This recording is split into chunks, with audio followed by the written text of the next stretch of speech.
दोस्तों, यह कहानी भगवान बुद्ध के शिष्य आनंद की है। बुद्धा एंड आनंदा स्टोरी में आप पढ़ेंगे बुद्ध जन कल्याण के लिए 12 माह में से 2 से 3 माह बरसात में एक जगह रुकते थे। बुद्धा एंड आनंदा स्टोरी में उसी समय का उल्लेख है जब भगवान बुद्ध अपने शिष्यों के साथ राज्य में भ्रमण करते हैं और बरसात के समय पर एक बड़े शहर के पास आश्रय लेते हैं। शहर के पास रुकना। जब भगवान बुद्ध अपने शिष्यों के साथ शहर में भिक्षा के लिए जाते हैं, तब अपने महल की खिड़की से एक नृतिका आनंद को देखती है और उनके रूप पर मोहित हो जाती है। वह सोचती है, मैं किसी भी प्रकार से इस पुरुष को पा लूंगी। वह आनंद को पाने के लिए षड्यंत्र रचने लगती है। जब आनंद उसके यहाँ भिक्षा के लिए आते हैं, तब वह आनंद से कहती है, बरसात के मौसम में आप लोग कहीं ना कहीं आश्रय लेते हैं, क्यों ना आप मेरे महल में आश्रय ले। आनंद कहते हैं, मैं अपने गुरु बुद्ध से पूछकर आपको इस बात का उत्तर दूंगा।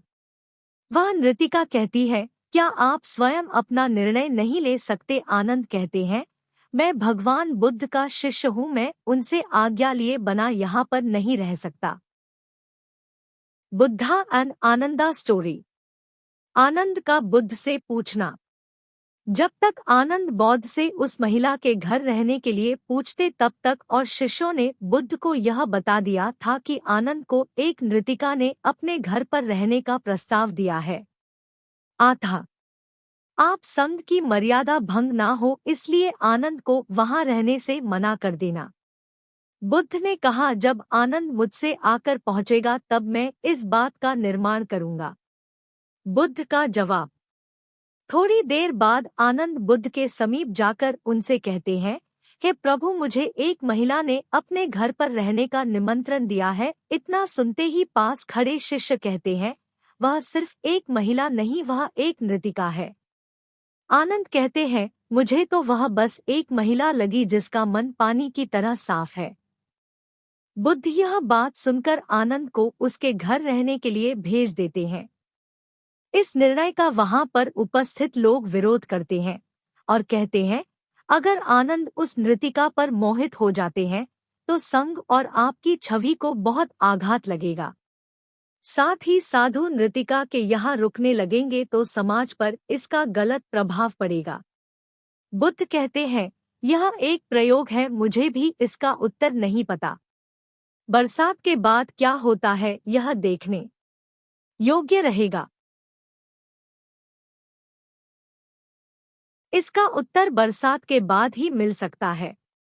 अगर आनंद अपने मन पर और अपनी वासनाओं पर काबू रख पाए तो निश्चित ही संघ और आश्रम की छवि ऊंची हो जाएगी, और अगर आनंद ऐसा नहीं कर पाए तो हमें इस बात का उत्तर मिलेगा कि शांत मन भी गृहस्थ में जकड़ा जा सकता है। कुछ लोगों को बुद्ध की बात समझ नहीं आई और वहां से चले गए। कुछ लोग उस नृतिका के घर पर नजर रखने लगे। शाम के समय उसके घर में संगीत बजता और नृत्य होता। नर्तिका के घर का हाल। विभिन्न विभिन्न प्रकार की व्यंजन उसके घर में पकने लगे। उस नृतिका ने आनंद को फंसाने के लिए कई प्रयत्न किए। कभी अमर्यादित तरीके से वस्त्रों को पहना तथा कभी अपनी नृत्य और खूबसूरती से लुभाने की कोशिश की, पर आनंद तनिक भी ना बदले। वह रोज ध्यान लगाते और शांत रहते।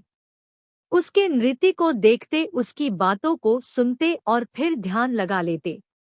देखते देखते आनंद ने उस नृतिका के दुखों को हर लिया और उसको एक बुद्ध भिक्षु बना दिया। बरसात के बाद 3 महीने बाद जब बरसात खत्म हो गई तो आनंद आश्रम में उस नृतिका को ले आए जो बौद्ध भिक्षुणी बन गई थी। अब उसका मन शांत हो गया और चेतना के मार्ग पर चलने की इच्छा जाग गई। उसने अपनी सारी दौलत दुखियों को दान कर दी और सरल जीवन जीना व्यतीत कर दिया। साधना की इस ताकत को देखकर सारे शहर में बुद्ध और आनंद की गरिमा ऊंचे स्तर पर होने लगी। सारे शहर में बस एक ही चर्चा थी, कैसे एक नृतिका भिक्षु बन गई। भगवान बुद्ध ने अपने जीवन में ऐसे कई चमत्कार किए थे। बुद्ध ने आम्रपाली जैसी नगरबधू को भी बौद्ध भिक्षु बना दिया था। बुद्धा एंड आनंदा स्टोरी में बुद्ध हर समय नए नए प्रयोग करते थे। बुद्ध और उनके शिष्य मानव विकारों से कहीं ऊपर उठ चुके थे। जैसा लोग उनके बारे में सोचते थे वह उससे कहीं ऊपर थे। बुद्ध का प्रभाव। बुद्ध ने संघ में कठिन अनुशासन बना रखा था और रोज ध्यान लगाकर ज्ञान के मार्ग खोलते थे। बुद्ध को सुनने मात्र से लोगों के जीवन में परिवर्तन आ जाता था। जहां जहां वह जाते हजारों की संख्या में लोग बौद्ध भिक्षु बन जाते थे।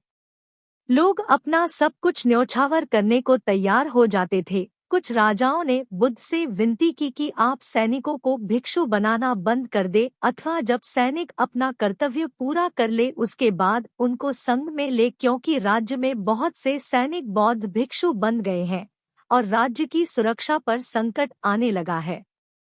बुद्ध ने उनकी बात मानकर सैनिकों के भिक्षु बनने पर अलग नियम बना दिए। बौद्ध समय के साथ नियम बनाते रहते थे। पहले बौद्ध के संघ में कोई स्त्री भिक्षु नहीं थी, फिर बाद में बुद्ध ने स्त्रियों को भी भिक्षु स्वीकार कर लिया था। सारांश। यह बुद्धा एंड आनंदा स्टोरी बुद्ध के शिष्य आनंद के बारे में है। पुराण कथाओं में बुद्धा एंड आनंदा स्टोरी जिक्र अलग अलग तरीके से किया गया है। कहीं पर कुछ और कहीं पर कुछ लिखा हुआ है। पर बौद्ध धर्म की किताब में भी बुद्धा एंड आनंदा स्टोरी जिक्र है। यथावत तो नहीं है पर संदर्भ यही है। दोस्तों, इस बुद्धा एंड आनंदा स्टोरी को मैंने अपने रूप में लिखा है। बुद्धा एंड आनंदा स्टोरी उद्देश्य किसी की भावनाओं को ठेस पहुंचाना नहीं है, न ही इतिहास को गलत तरीके से पेश करना है।